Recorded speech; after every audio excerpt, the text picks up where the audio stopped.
بسم اللہ الرحمن الرحیم۔ رات کھانے کے بعد جب سب اپنے کمرے میں جا رہے ہوتے تو میری ساس جان بوجھ کر میرے کمرے کے باہر لال رنگ کا تیل گرا دیتی۔ جیسے ہی میں اسے صاف کرنے لگتی تو چکر آنے لگتے اور میں بے ہوش ہو جاتی۔ جب ہوش آتا تو پورے جسم پر وہی تیل لگا ہوتا اور جسم درد سے ٹوٹ رہا ہوتا۔ اب مجھے یقین ہو گیا تھا کہ ساس کچھ غلط کر رہی ہے۔ جبھی اگلی بار میں نے شوہر کو صاف کرنے کا کہا، لیکن جب شوہر بے ہوش نہ ہوا، ایسے ہی کمرے میں آ گیا تو میں حیران ہوئی اور جلدی سے جا کر دروازے پر دیکھا تو جان نکل گئی کہ شوہر تو وہیں بے ہوش۔ میرا نام ہنا ہے۔ میرا تعلق ملتان سے ہے۔ ہم 5 بہن بھائی ہیں، 3 بھائی اور 2 بہنیں۔ میرے والد اسکول ٹیچر ہیں۔ اس مہنگائی کے دور میں ایک پرائمری اسکول ٹیچر کا کرائے کے گھر میں 5 بچوں کو پالنا بہت مشکل ہے۔ بہت سے دن ہمارے ایسے ہوتے تھے کہ مہینے کے شروع کے دن کچھ اچھے ہوتے تھے، جن دنوں میں ہر روز ہم بہن بھائی اپنی فرمائش بتاتے اور پھر 5 دن ہماری پسند کا بنتا۔ لیکن مہینے کے درمیان میں پہنچتے ہی ہماری ماں بہت ناپ تول کر پکاتی۔ ہم بہنیں بڑی تھیں اور تینوں بھائی ہم سے چھوٹے تھے۔ میری بڑی بہن نے جیسے ہی BBA کیا، وہ بھی اب کسی پرائیویٹ اسکول میں جاب ڈھونڈ رہی تھی۔ میرے والد کے دوست نے ایک اسکول کا بتایا۔ اس اسکول میں تنخواہ بہت کم تھی، لیکن کہتے ہیں نا کہ کچھ نہ ہونے سے بہتر ہونا ہوتا ہے۔ میں نے FA کیا تھا اور شام کو میں اور میری بہن محلے کے بچوں کو ٹیوشن دینے لگے۔ یوں تھوڑا سا اپنا بوجھ اٹھانے کے قابل ہو گئیں ہم بہنیں۔ کم از کم اپنے خرچے ہم لوگوں نے خود اٹھا لیے تھے۔ ایک دن میری بہن نے مجھے کہا کہ جس اسکول میں وہ جاتی ہے وہاں ایک ٹیچر کی ضرورت ہے، اگر تم چاہو تو پرنسپل سے بات کروں۔ مجھے بھی یہ ٹھیک لگا کہ دن میں اسکول اور شام کو بچوں کو پڑھا کر گزارا ہو جائے گا۔ ہم دونوں بہنیں اب اس اسکول میں جاتی تھیں۔ یہ اسکول ہمارے محلے سے تھوڑا دور تھا، لیکن پک اینڈ ڈراپ کی سہولت میسر تھی۔ ہمیں وہاں پڑھاتے ہوئے 2 ماہ ہو گئے تھے۔ سارا سٹاف فیمیل تھا، اس لیے بہت سہولت تھی کہ عبایا نہ بھی پہنتے تو مسئلہ نہیں تھا۔ ایک دن ہماری پرنسپل روبینہ نے کہا کہ وہ کچھ عرصے کے لیے اسکول اپنے بھائی کے حوالے کر رہی ہے۔ ان کے شوہر کا تبادلہ اسلام آباد ہو گیا تھا، اس لیے انہیں اب اپنے شوہر کے ساتھ جانا تھا۔ اگلے دن جب ہم اسکول پہنچے تو اسمبلی ہو رہی تھی۔ یہ ایک مڈل اسکول تھا اور بچوں کی بھی اچھی خاصی تعداد تھی۔ جیسے ہی ہم آگے بڑھے تو دیکھا کہ ایک 25-26 سال کا لڑکا بچوں کی یونیفارم چیک کر رہا ہے اور کچھ ٹیچر سے ان کے لیٹ آنے کی وجہ پوچھ رہا تھا۔ میں نے اپنی بہن سے کہا، یہاں کی تو حکومت ہی بدل کی باجی۔ اس نے کہا، خاموش رہو، ہم پہلے ہی آج لیٹ ہو چکے ہیں۔ میں جا کر دوسرے ٹیچرز کے ساتھ کھڑی ہو گئی۔ اب میری بہن اس سے سلام دعا کرنے کے بعد لیٹ ہونے کی وجہ بتا رہی تھی۔ میرے نزدیک کھڑی ایک ٹیچر نے بتایا کہ یہی میڈم روبینہ کا بھائی تیمور ہے، بد دماغ انسان ہے۔ 2 سال بعد آرمی والوں نے اسے نکال دیا تھا، وہ لوگ بھی اسے برداشت نہیں کر سکے تھے۔ میں نے کہا، وہاں بہت سے لوگ جا کے انسان بن جاتے ہیں، تم یہ کہو کہ یہ وہاں ٹک نہیں سکا۔ اب ہم دونوں ہنس رہی تھیں اور میں سوچ رہی تھی کہ اب سارا دن حجاب میں رہنا پڑا کرے گا۔ تبھی میں نے دیکھا کہ سر تیمور نے ایک بچے کو تھپڑ مار دیا تھا۔ میں نے دل ہی دل میں اس بچے سے ہمدردی کی اور اس نئے پرنسپل کو انتہائی سفاق قسم کا بد دماغ انسان قرار دے دیا۔ میری کوشش ہوتی تھی کہ کچھ ایسا ہو ہی نہ کہ سر تیمور سے سامنا ہو۔ میں اپنی پوری کوشش کرتی جو بھی مسئلہ ہو اسے اپنے تک ہی رکھوں، لیکن ہر ہفتے کے اینڈ پر بچوں کی رپورٹ دینا اور ہر مہینے اگر کسی بچے کا مسئلہ ہے تو اس کے گھر اس کی والدہ سے ڈسکس کرنا، یہ بہت ضروری تھا۔ اس دن ایک بچہ جو بہت ذہین تھا اور میرا فیورٹ بھی تھا، وہ کچھ دنوں سے بہت ڈسٹرب لگ رہا تھا۔ وہ کلاس میں ہوتا تھا لیکن پہلے کی طرح ایکٹیو نظر نہیں آتا تھا۔ میں نے اس کی والدہ کو دفتر کے فون سے کال کی اور ان سے بات کرنے لگی۔ وہ مجھے بتا رہی تھی کہ ان کی طلاق ہو گئی ہے اور بچہ جس کا نام زین تھا وہ ان سے چھین لیا گیا ہے۔ میں وہیں بیٹھ گئی۔ پتہ نہیں ایسی کوئی بات سن کر مجھے ہمیشہ سے دوسروں سے ہمدردی محسوس ہوتی تھی۔ اب وہ بتا رہی تھی کہ کیسے اسے دھکے مار مار کے نکال دیا گیا۔ ان کا بچہ روتا رہا لیکن ان لوگوں نے ساتھ نہیں آنے دیا۔ زین کی ماں مجھے پہلے بھی تھوڑا سا جانتی تھی کیونکہ اکثر ان سے بات ہوتی رہتی تھی۔ وہ اپنے بچے کے حوالے سے بہت فکر مند رہتی تھی۔ جب میں اور زین کی والدہ بات کر رہے تھے اسی وقت سر تیمور دفتر میں آ گئے۔ وہ کچھ دیر سے کسی کلاس کو پڑھانے گئے تھے۔ مجھے فون میں دیکھ کے اب وہ بار بار گھڑی دیکھ رہے تھے جو اس بات کی طرف اشارہ تھا کہ بہت ہو گیا۔ میں نے جلدی سے بات ختم کرتے ہوئے زین کی والدہ سے کہا کہ میں آپ کو دوبارہ کال کروں گی، اور پھر فون رکھ دیا۔ میں دفتر سے نکلنے والی تھی جب سر نے کہا، ٹیچر کسی بھی بچے کی پرسنل لائف میں گھسنا ہم پہ فرض نہیں ہے۔ صرف اس کے تعلیمی معاملات پر بات کرنے کے لیے یہ فون یہاں پر ہے، اور آپ اپنی کلاس میں پچھلے 20 منٹ سے نہیں ہیں۔ آدھے سے زیادہ پیریڈ گزر چکا ہے۔ کیا آپ بتانا پسند کریں گی یہ کسی ذمہ دار ٹیچر کا رویہ ہے؟ میں نے کہا، اول بات تو یہ ہے کہ پہلی بار ہی ایسا ہوا ہے۔ دوسری بات، میں ٹیچر بعد میں ہوں اور ایک انسان پہلے ہوں۔ وہ عورت اپنا دکھ بتا رہی تھی اور میں نہیں چاہتی تھی کہ اسے ٹوک دوں۔ میں اسے روک نہیں سکی کہ وہ مجھے سب کیوں بتا رہی ہے، اور یہ بھی بھول گئی کہ کسی بچے کی پرسنل زندگی سے ہمیں کیا لینا دینا۔ اگر بچہ ذہین ہے اور اچانک وہ زیرو پر آ جائے تو اسے مار پیٹ کے کہنا چاہیے کہ کل سے یاد کر کے آنا۔ اس کے مسئلے کو حل کرنا واقعی ہماری ذمہ داری تو نہیں ہے۔ یہ کہہ کر میں اپنی کلاس میں آ گئی۔ چھٹی کے بعد ایک بچے نے بتایا کہ آپ کو سر بلا رہے ہیں۔ مجھے لگا کہ اس وقت کسر رہ گئی ہوگی طنز کی، اب کرنا ہوگا۔ میں گئی تو وہ کسی سے فون پر بات کر رہا تھا۔ کچھ دیر کے بعد فون رکھتے ہوئے میری طرف متوجہ ہوا اور بولا، مس سنہا، آپ کل سے گھر پہ رہیں، ایک NGO کھولیں اور خدمت خلق کریں۔ یہ جگہ آپ کے لیے مناسب نہیں ہے۔ میں نے حیرت اور افسوس سے اس بد دماغ انسان کو دیکھا اور سوچا کہ ہنا جاب تو رہی نہیں، کیوں نہ جاتے جاتے سنا کے ہی جاؤ۔ میں نے کہا، سیٹ تو یہ بھی تمہارے لائق نہیں ہے جس پہ تم بیٹھے ہو، اور سمجھ رہے ہو کہ لوگوں کے رزق کے کرتا دھرتا بن گئے ہو۔ رزق اللہ کے ہاتھ میں ہے۔ مجھے نہیں یاد کہ ایسی غلطی کوئی میری ہے جو مجھے نکالا گیا، اور نہ ہی میں بھیک مانگوں گی کہ پلیز سر مجھے مت نکالیں۔ لیکن اتنا ضرور کہوں گی، جس انسان میں صحیح فیصلہ کرنے کی ہمت نہ ہو اسے استاد کی کرسی پر بیٹھنا نہیں چاہیے۔ وہ اب اپنی سیٹ سے کھڑا ہو گیا۔ غصے سے اس کا چہرہ سرخ ہو رہا تھا۔ کہنے لگا، 2 ٹکے کی لڑکی، تم مجھے بتاؤ گی کہ کون سی جگہ ہے میری؟ میں نے حیرت سے اسے دیکھا اور کہا، معاف کیجیے گا، آپ کو تو تعلیم کی بھی ضرورت ہے اور تربیت کی بھی۔ اس نے غصے سے میز پر ہاتھ مارا اور بولا، شٹ اپ، دفع ہو جاؤ یہاں سے۔ میں نے کہا، جا رہی ہوں، مجھے شوق نہیں یہاں رکنے کا۔ اور ہاں، یہ جو لوگوں کو کہتے پھرتے ہو نا، آرمی والوں نے تمہیں برداشت نہیں کیا، میں بتاؤں، اصل میں وہاں سلجھے لوگوں کی ضرورت ہوتی ہے، جاہل لوگوں کو وہ نہیں رکھتے۔ میں دفتر سے نکل آئی، لیکن اپنے پیچھے کچھ ٹوٹنے کی آواز سنی۔ یقیناً گلاس سامنے دیوار پہ مار دیا گیا تھا۔ مجھے بتانے کے لیے بہت ہو گیا، میں نے ہنستے ہوئے کہا، اور اپنی کلاس اور ٹیچرز کو اللہ حافظ کہائی۔ میری بہن پوچھتی رہی، لیکن میں نے اسے یہی کہا کہ گھر آؤ، پھر بتاتی ہوں۔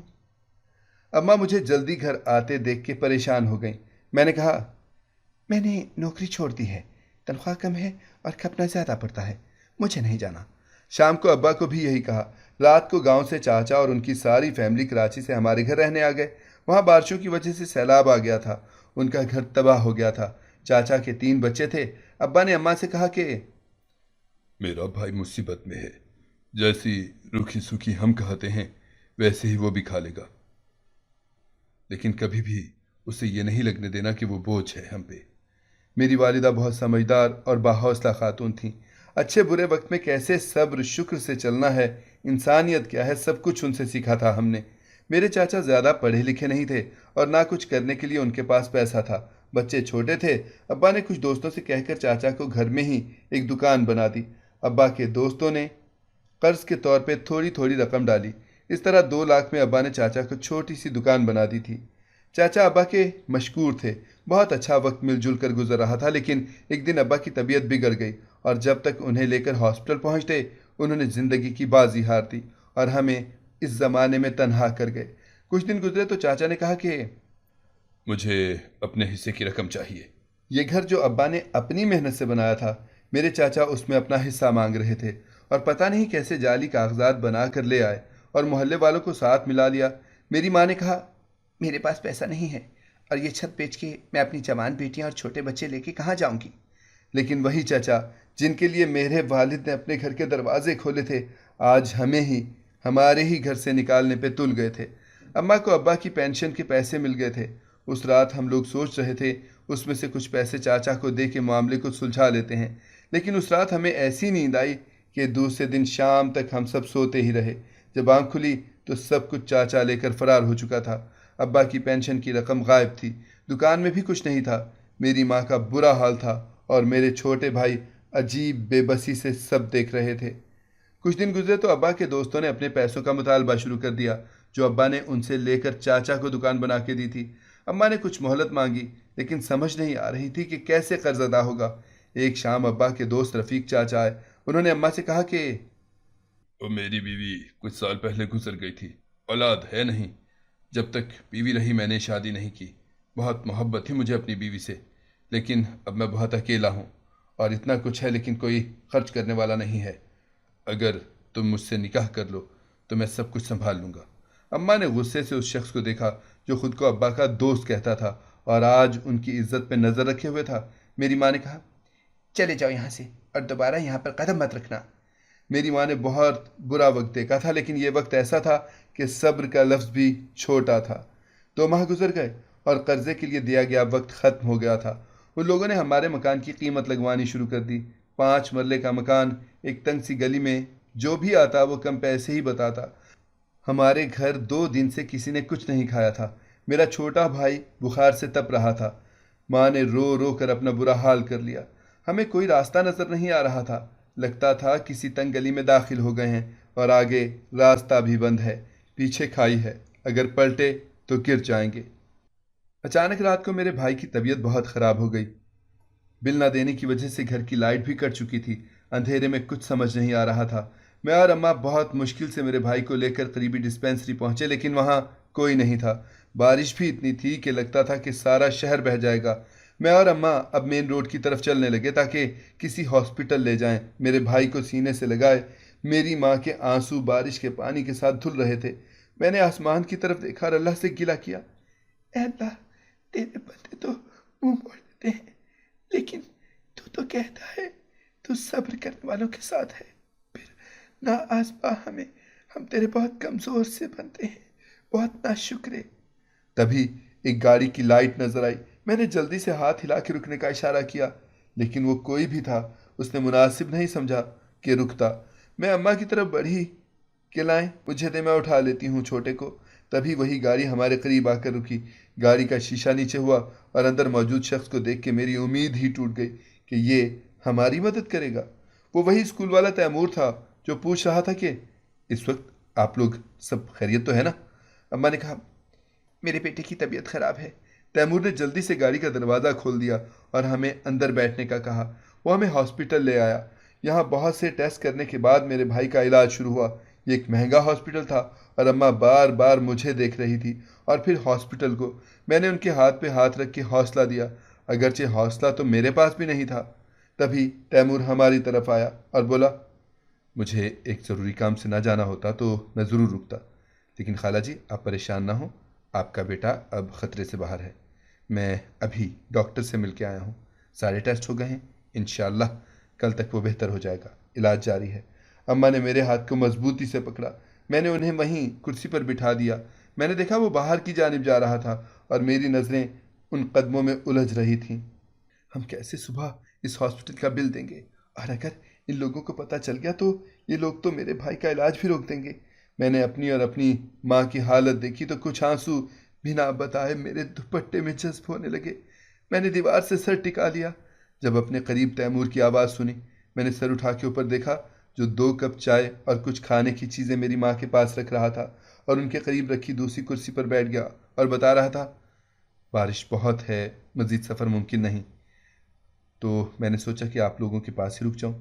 میری ماں نے تیمور کو بہت دعائیں دیں. اب وہ اصرار کر کے میری ماں کو چائے کا کپ دے رہا تھا. پتہ نہیں کیوں لیکن مجھے اپنے پچھلے رویے پہ شرمندگی ہوئی. تبھی ڈاکٹر نے کہا کہ آپ لوگ پیشنٹ سے مل سکتے ہیں. تیمور ہمیں میرے بھائی کے پاس لے آیا جو اب ہوش میں تھا اور میری ماں نے شکر ادا کیا. تیمور نے میرے بھائی سے کہا چلو بھائی جلدی سے اچھے ہو جاؤ، نہیں تو یہ شہر کچھ بارشوں سے اور کچھ تمہارے لیے بہنے والے آنسوؤں سے نا ڈوب جائے گا. میں نے تیمور کی طرف دیکھا جو اب بھی میرے بھائی سے ہی باتوں میں مصروف تھا. میں اور میری ماں وہیں رکھی کرسیوں پر بیٹھ گئے. تیمور بیڈ پر میرے بھائی سے باتیں کر رہا تھا. کچھ دیر میں بارش رک گئی. تیمور چلا گیا.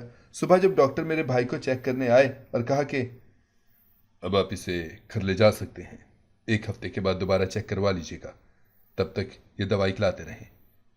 میری ماں نے ڈاکٹر سے فیس کا پوچھا تو ڈاکٹر نے جو کہا اسے سننے کے بعد مجھے یقین نہیں آیا. جسے میں تربیت اور جہالت کے تانے دے کر آئی تھی نا، اس نے ہمیں کتنی بڑی مشکل سے بچا لیا تھا. ڈاکٹر نے بتایا ڈاکٹر کی فیس اور ہاسپٹل کا بل ادا ہو چکا ہے. گھر آئے تو رات ہونے والی بارش کی وجہ سے گھر کی ایک دیوار گر گئی تھی اور چھت بھی ٹپک رہی تھی۔ میرے بہن بھائی بھوکے بیٹھے تھے۔ میری بہن جو تنخواہ لیتی تھی وہ بھی مہینے کا اینڈ ہونے کی وجہ سے ختم ہو چکی تھی۔ ہم لوگ بیٹھے سوچ ہی رہے تھے جب میرا بھائی بھاگتا ہوا آیا اور کہنے لگا، وہ تیمور بھائی آئے ہیں باہر۔ اس کے پیچھے ہی تیمور گھر میں داخل ہوا اور مجھے میری غربت پہ پتہ نہیں کیوں لیکن بہت شرمندگی محسوس ہوئی۔ وہ آتے ہوئے میرے بھائی کے لیے اتنا کچھ لایا تھا کہ سب پیٹ بھر کے کھا سکتے تھے۔ میری ماں نے شکر گزار نظروں سے تیمور کو دیکھا اور سر پہ ہاتھ پھیرا، شکریہ ادا کیا۔ کہنے لگا، ارے بیٹا بھی کہہ رہی ہیں اور شکریہ بھی ادا کر رہی ہیں۔ میری ماں نے مجھے کہا کہ اپنے بھائیوں کو کمرے میں لے جاؤ جو چیزیں دیکھ کے اتنے خوش تھے۔ مجھے بھی شرمندگی ہو رہی تھی کہ تیمور کے سامنے اتنا ندیدہ پن نہ دکھاتے۔ میں نے کمرے میں آ کے انہیں اچھے سے سمجھایا، لیکن اگر بندہ 2 دن سے بھوکا ہو تو سارے طور طریقے بھول جاتا ہے۔ میرے بھائی کھا رہے تھے اور میں انہیں خوش دیکھ کے بے حد خوش ہو رہی تھی، لیکن تب ہی قرض کا تقاضا کرنے کچھ لوگ آ گئے۔ میری ماں نے کچھ وقت مانگا تو رفیق چاچا جو اس بار قرض لینے والوں میں سب سے آگے تھا کہہ رہے تھے، اب بہت وقت دے دیا، اب اور نہیں ہے۔ تیمور نے ان لوگوں سے پوچھا، کتنی رقم ہے آپ لوگوں کی؟ ان لوگوں نے کہا کہ 2 لاکھ روپے۔ تیمور نے کہا، کل شام کو پیسے آپ لوگوں کو مل جائیں گے، لیکن آئندہ ان کے دروازے پہ محلے کو لے کر نہیں آئیے گا۔ یتیم بچوں کی دیوار گر گئی، بچہ 2 دن سے بیمار ہے، وہ نظر نہیں آیا آپ لوگوں کو؟ کیا ان کے والد نے کچھ ایسا برا کر دیا تھا آپ سب کے ساتھ جو ان کی اولاد اور بیوی کے ساتھ آپ لوگوں کا یہ سلوک ہے؟ سارے منہ لٹکا کے چلے گئے۔ تبھی تیمور نے کسی سے بات کی اور کچھ دیر میں آنے کا کہہ کے نکل گیا۔ ہمارے لیے تیمور ایک فرشتہ بن کے آیا تھا۔ اگلے دن مستری آ گئے اور گھر کی مرمت شروع ہو گئی۔ دیوار کروانے کے بعد سارے گھر کو ٹھیک کروایا۔ میرے بھائی بہت خوش تھے۔ گھر رنگ و روغن کے بعد بہت پیارا لگ رہا تھا۔ ہم سب تیمور کے احسان مند تھے۔ جو اس نے کیا تھا وہ تو اپنے بھی نہیں کرتے۔ میرے بھائیوں کی تعلیم پھر سے شروع ہو گئی۔ میری ماں اب دن رات تیمور کو دعائیں دیتی نہ تھکتی۔ کچھ دن کے بعد میری بہن کا رشتہ آیا۔ ہم لوگ اچانک اس رشتے پہ حیران تھے۔ میں کمرے میں آئی تو فون بج رہا تھا۔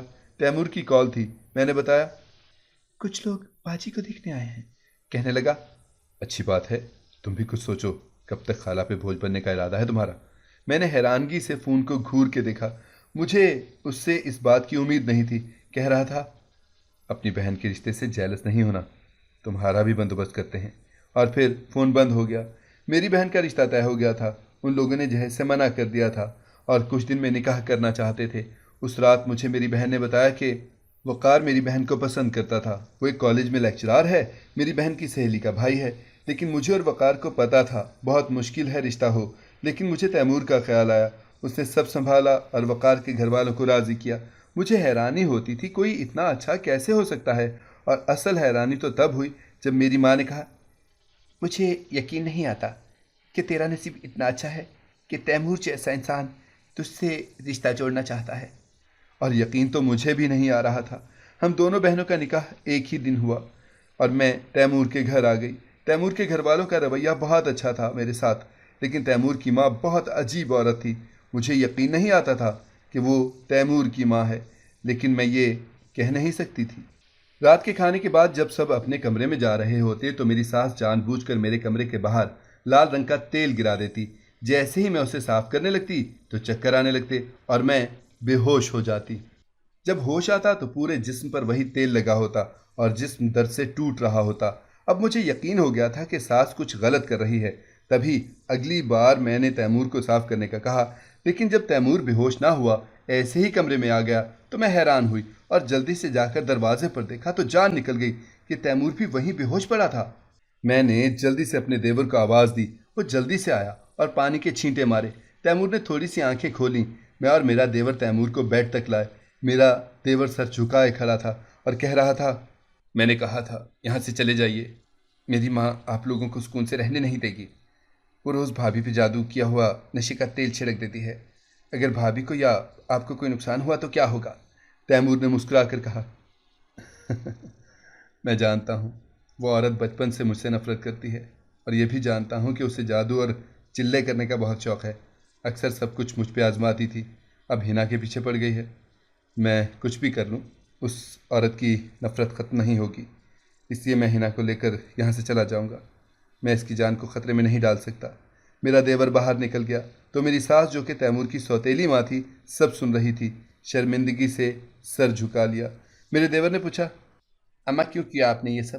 تو کہنے لگی، میں چاہتی تھی یہ کبھی ماں نہ بنے، تیمور کو اس سے نفرت ہو جائے اور اسے چھوڑ دے، لیکن اب میں وعدہ کرتی ہوں کہ میں کچھ نہیں کروں گی، تم لوگ مجھے معاف کر دو۔ لیکن تیمور نے کہا، میری بات ہوتی تو کر دیتا معاف، جیسے آج تک معاف کرتا رہا، لیکن میں ہنا کو آپ کے بھروسے نہیں چھوڑ سکتا۔ ہم لوگ الگ گھر میں رہنے لگے۔ کبھی کبھار میرے بہن بھائی آ جاتے ہیں، کبھی میں چلی جاتی ہوں۔ تیمور کی صورت میں میری زندگی میں روشنی آ گئی۔ یہ شخص میری اس دعا کی قبولیت ہے جو میں نے اس رات بارش میں مانگی تھی۔ اور تیمور کہتا ہے کہ مجھے تم سے انسانیت کا سبق ملا تھا۔ دوسروں کے دکھ میں دکھی ہو کر اور ان کے کام آ کر جو انسان کو سکون ملتا ہے وہ دوسروں کو تکلیف دینے میں نہیں ہے۔ کبھی کبھی کچھ لوگ ہمیں زندگی کی بہت بڑی حقیقت سمجھا جاتے ہیں۔ جو سبق کسی کتاب میں نہیں ملتا وہ اکثر لوگوں سے ملتا ہے۔ ہم آج بہت مطمئن ہیں۔ میرا ایک بیٹا ہے جسے تیمور میرے جیسا بنانا چاہتا ہے، بہت حساس، لیکن وقت آنے پہ بے حد مضبوط انسان، لیکن میں اسے تیمور بناؤں گی۔ اگر آپ کو ہماری کہانی پسند آئی ہے تو ہمارے چینل کو سبسکرائب کریں، لائک کریں، شیئر کریں اور بیل آئیکن پریس کرنا نہ بھولیے گا تاکہ ہماری ہر آنے والی ویڈیو آپ کو بر وقت مل سکے۔